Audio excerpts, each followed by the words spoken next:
अरे यार 3 बजे फिल्म शुरू हो जाएगी, तू क्या कर रही है? बस मुझे 5 मिनट दे, मैं अभी साड़ी बदल कर आती हूँ। अरे बहू, तू अचानक कहाँ जा रही है? तेरी सास तुझे आवाज दे रही है। अरे छोड़ ना, ये बुढ़िया कभी नहीं सुधरेगी। क्या हुआ माँ जी? मैंने आपको कितनी बार मना किया है कि मुझे जाते हुए टोका मत कीजिए। मैं फिल्म देखने जा रही हूँ। तू अभी चली जाएगी तो मेरे लिए खाना कौन बनाएगा बहू? सुबह से भूखी बैठी हूँ। अरे माँ जी, आप कौन सा घर का काम करती हो जो आपको भूख लगी है? अच्छा, मुझे देर हो रही है, चलना रीटा। अंजलि के जाते ही सीता देवी अपनी किस्मत को कोसते हुए सारा दिन घर में भूखी बैठी रहती हैं। इस तरह अंजलि अपना बहू होने का कर्तव्य कभी नहीं निभाती थी। वहीं दूसरी तरफ अपनी सास के खाते से पैसे निकाल के अपने शौक पूरे करती थी। लेकिन सीता देवी इस उम्मीद पर थी कि एक दिन उसकी बहू सुधर जाएगी। फिर एक दिन सीता देवी की जुड़वा बहन गीता देवी वहां आती है। अपनी बहन को घर के काम करते हुए देख गीता देवी आग बबूला हो जाती है। अरे ये सब यहाँ क्या चल रहा है सीता? तेरी बहू कहाँ है जो तू घर के काम कर रही है? सीता देवी भावुक होकर रोने लगती है। अब तुझसे क्या छुपाऊं? मेरी बहू रत्ती भर भी मेरी इज्जत नहीं करती। मजबूरी में मुझे घर के सारे काम करने पड़ते हैं। वो तो बस सारा दिन अपनी सहेली के साथ सैर सपाटा करने में लगी रहती है। अच्छा, तो उस चिड़िया के पर निकल आए।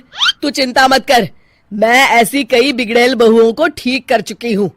अब मैं इस चुड़ैल से निपटूंगी। तू कुछ दिनों के लिए मेरे घर चली जा, मेरी बहू तेरी अच्छी देखभाल करेगी। फिर दोनों बहनें आपस में साड़ियां बदल लेती हैं और सीता देवी अपनी बहन के घर चली जाती हैं। देर रात अंजलि जब घर आती है तो अपने कमरे का नजारा देख उसकी आंखें फटी की फटी रह जाती है। हे राम, मेरे कमरे का एसी कहाँ चला गया? और मेरा 56 इंच का एलईडी टीवी कौन ले गया? अंजलि तैस के साथ अपनी सास के कमरे में जाती है। तभी वो देखती है कि उसके कमरे का एसी और टीवी उसकी सास के कमरे में लगा है और गीता देवी आराम से एसी की हवा खाते हुए सास बहू सीरियल का मजा ले रही हैं।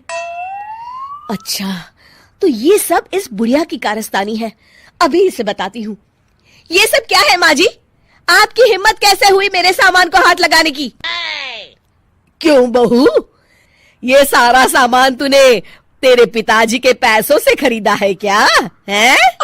लगता है तू भूल गई कि ये सारा सामान मेरे पैसों से आया है, इसलिए मैं अपनी सारी चीजें अपने कमरे में उठा लाई। तुझे कोई एतराज है? चल जा यहाँ से, सीरियल का मजा किरकिरा मत कर। गीता की बातों का कोई जवाब नहीं बनता देख अंजलि अपने दांत पीस कर रह जाती है। अगले दिन रीटा और अंजलि शॉपिंग पे जाने की तैयारी करती हैं। अंजलि जैसे ही अपनी स्कूटी पर बैठती है तभी गीता देवी स्कूटी की चाबी निकाल लेती हैं। अरे, ये स्कूटी कहाँ लिए जा रही है? ये भी मेरी कमाई की है। माँ जी, ये तो आप हाथ कर रही हैं। मैं बाहर पैदल जाऊंगी क्या? हाँ, पैदल जा। वैसे भी तुझे घूमने का शौक है, मुझे नहीं। देखिए माँ जी, इस तरह मेरी सहेली के सामने मेरी बेइज्जती करके आप ठीक नहीं कर रही हैं। आप मुझे अच्छी तरह जानती हैं, बाद में आपको पछताना पड़ेगा। अच्छा, तो तू नहीं सुधरने वाली, मेरे ही घर में मुझे ही धमकी दे रही है। तेरी याददाश्त के लिए बता दूं कि ये मकान मेरे नाम पर है। अब तू देख, मैं आज ही अपने बिल्लू वकील को बुलाकर ये सारी जायदाद अनाथालय को दान कर देती हूँ, फिर तुझे एक ढेला भी नहीं मिलेगा। गीता की बातें सुनकर अंजलि के पैरों तले जमीन खिसक जाती है। अरे, अगर तेरी सास ने तुझे अपनी जायदाद से बेदखल कर दिया तब तो तू सड़क पर आ जाएगी। मैं तो कहती हूँ चुपचाप अपनी सास से माफी मांग ले अंजलि। हाँ, तो बिल्कुल सही कहती है, मेरी सास का कोई भरोसा नहीं है। अरे नहीं नहीं माँ जी, ऐसा गजब मत करिए। आज के बाद मैं आपको कोई तकलीफ नहीं दूंगी और घर के सारे काम ना मैं ही कर लूंगी। मैं आपको एक अच्छी बहू बनकर दिखाऊंगी। कुछ दिनों के बाद, ये लीजिए माँ जी, आराम से गाजर का हलवा खाइए। खुशबू तो बहुत अच्छी है। हाँ माँ जी, वैसे मैंने सब काम कर लिया है, तो मैं आपके पैर दबा दूं, आप आराम से हलवा खाइए। इस तरह गीता देवी अंजलि को सही रास्ते पर ले आती हैं और सीता देवी वापस अपने घर में आकर रहने लगती हैं।